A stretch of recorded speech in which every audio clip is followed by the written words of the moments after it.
आधी रात का वक्त हो चुका था। गांव में कई सौ लोग बंदूकें और कुल्हाड़ी लेकर घुसते हैं और उसके बाद राजपूतों के परिवारों को चिन्हित करके एक एक राजपूत को पकड़कर उसका काम तमाम करने लगते हैं। राजपूतों के अंदर चीख पुकार मच जाती है और अंततः यह रिपोर्ट आती है कि 50 से ज्यादा राजपूतों को, जिसमें पुरुष, महिलाएं, बच्चियां और बूढ़ी औरतें, वो तमाम लोग शामिल थे, उनको एक ही रात में कुछ ही घंटे में खत्म कर दिया गया। आरोप किसके ऊपर लगा? तो जातीय लड़ाई में आरोप लगा एमसीसी के यादव कार्यकर्ताओं के ऊपर, यादवों के ऊपर, और आरोप लगा कि यादवों ने बदला लिया है। बदला कैसा? तो राजपूतों ने कुछ महीना पहले यादव जाति से ताल्लुक रखने वाले 7 पुरुषों को खत्म किया था, उसका बदला लिया गया 50 से ज्यादा राजपूतों को खत्म करके। हमने सोचा कि आज आपको कहानी सुनाई जाए औरंगाबाद के दलेल चक भगौरा नरसंहार की, वो कहानी जिसको बिहार के बारे में कहा जाता है कि जातीय संघर्ष के दौर में जो सबसे बड़े नरसंहार हुए, उन सबसे बड़े नरसंहारों में से एक था। एक बात और बड़ी खास है कि उस वक्त पर लालू प्रसाद यादव की सरकार नहीं थी, बल्कि कांग्रेस पार्टी की सरकार हुआ करती थी और बिंदेश्वरी दुबे उस वक्त पर बिहार के मुख्यमंत्री हुआ करते थे। मतलब कि लालू यादव के शासन में आने के पहले की यह कहानी है। हम आपको पूरी कहानी आगे बताएंगे कि यादवों और राजपूतों के बीच किस बात को लेकर टशन चल रहा था और आखिरकार इसकी शुरुआत कहां से हुई। आगे बातचीत करने से पहले हमारा नमस्कार स्वीकार करिए। हमारा नाम मोहित कुमार सिंह है। दलेल चक भगौरा नरसंहार 27 मई 1987 की तारीख थी और 1987 में 27 मई की रात को वह सब कुछ हुआ जो अगले दिन अखबारों के पृष्ठों पर जब लोगों ने पढ़ा तो सबके रोंगटे खड़े हो गए। आधी रात के वक्त में हुआ क्या? हुआ यह कि बताया जाता है, कुछ रिपोर्ट्स में कहा जाता है कि 200 के लगभग लोग थे, 200 से 300। उनके हाथों में बंदूकें थीं, उनके हाथों में कुल्हाड़ियां थीं और लोग कहते हैं कि जो उन घरों को पहले से चिन्हित किया गया था कि आखिरकार किन जमींदार राजपूतों को खत्म करना है। जब वो लोग गांव में घुसते हैं तो उन परिवार से लोगों को चुन चुनकर बाहर निकालते हैं और एक एक लोगों को खत्म करते हुए आगे बढ़ते चले जाते हैं। उस गांव में ऐसा नहीं था कि केवल राजपूत थे, बल्कि उन गांवों में राजपूतों के अलावा अन्य जातियों के लोग भी थे, लेकिन अन्य जातियों के लोगों को छुआ तक नहीं गया। अन्य जाति के लोग उस वक्त पर मदद करने के लिए बाहर भी नहीं निकले और रात भर नारेबाजी के साथ राजपूतों के साथ वहां पर नरसंहार होता रहा। जो आधिकारिक रिपोर्ट्स हैं वो कहती हैं कि 50 से लेकर 56 तक जो राजपूत थे, इतने की संख्या में राजपूतों को निशाना बनाया गया। जो सबसे छोटी बच्ची थी वो 18 महीने की थी, जिसको उन्होंने खत्म कर दिया, और सबसे बड़ी जो औरत थी वो 80 साल की थी, जिनको खत्म कर दिया गया। मतलब कि चाहे वो कोई बूढ़ा हो, चाहे वो कोई बच्चा हो, किसी पर रहम नहीं करी गई। और इस लड़ाई की शुरुआत क्यों हुई? तो जमीन के टुकड़े को लेकर। दरअसल कहा जाता है कि जमींदारों से, जो वहां पर यादव गांव के ग्रुप से थे, उनके बीच और एमसीसी माओवादी कम्युनिस्ट सेंटर जो था, उन माओवादी लोगों के बीच टसन चल रहा था। टसन ये चल रहा था कि उनका मानना था कि जो जमीनें हैं, उन जमीनों को जो उन पर खेती कर रहे हैं उनके साथ बांट दिया जाए, वो उनको सौंप दिया जाए।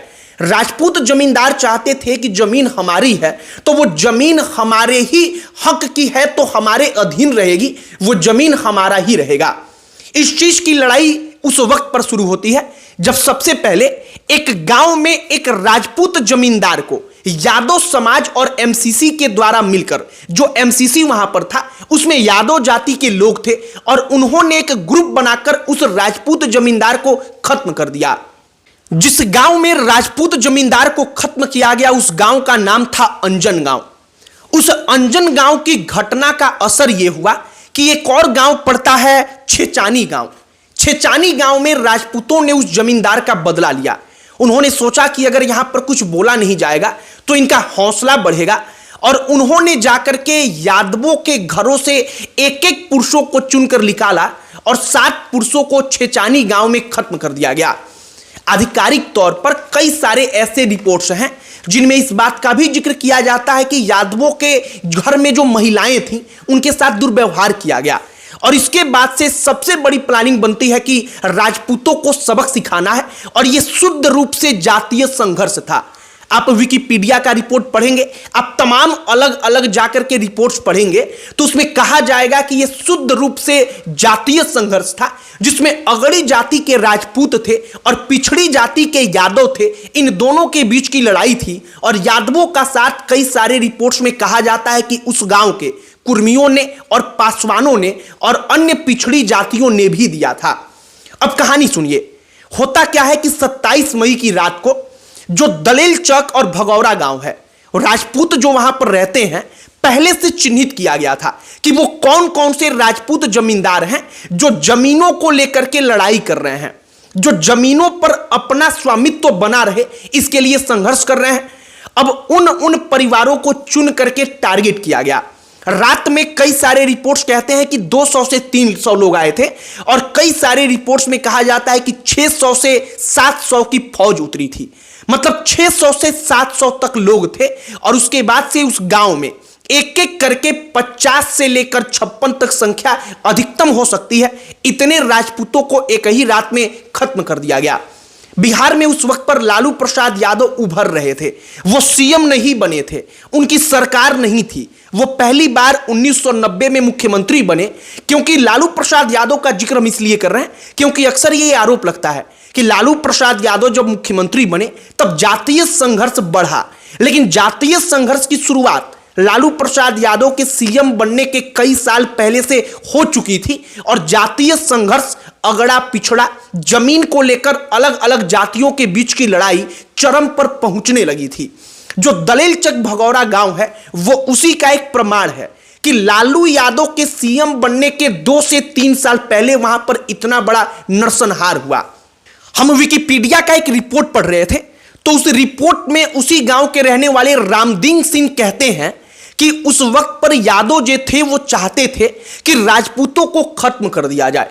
इससे क्या होगा कि जमीन पर हमारा अधिकार हो जाएगा, और चूंकि जमीन का रेट वो जानते थे कि आगे कुछ साल में बढ़ने वाला है, क्योंकि एक नहर का परियोजना वहां पर शुरू हुआ था, और वो कहते हैं कि केवल इसी के कारण जमीन को लेकर संघर्ष और अधिक बढ़ गया था, और शुद्ध रूप से जमीन को लेकर के लड़ाई शुरू हुई, जो जातीय संघर्ष में तब्दील हुई। और जातीय संघर्ष में जब ये तब्दील हुई तो उसके बाद के घटनाक्रम की पूरी कहानी हमने आपको बताई है।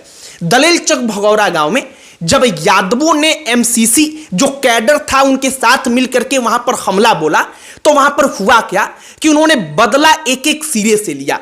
उन्होंने राजपूत परिवार की महिलाओं को भी टारगेट किया, उनके साथ भी दुर्व्यवहार किया गया, और ये तमाम चीजें आज की तारीख में केवल एक लिखित डॉक्यूमेंट्स हैं, जिनकी कहानियों को हम पढ़ सकते हैं, जिनकी कहानियों को हमने पढ़ा तो हम वो आप तक पहुंचा रहे हैं। बाकी इन तमाम कहानियों में जो हमने आपको बताया है, इससे एक बात आपको समझ में आया होगा कि आरजेडी और लालू प्रसाद यादव के आने के पहले ये तमाम चीजें आगे बढ़ रही थीं।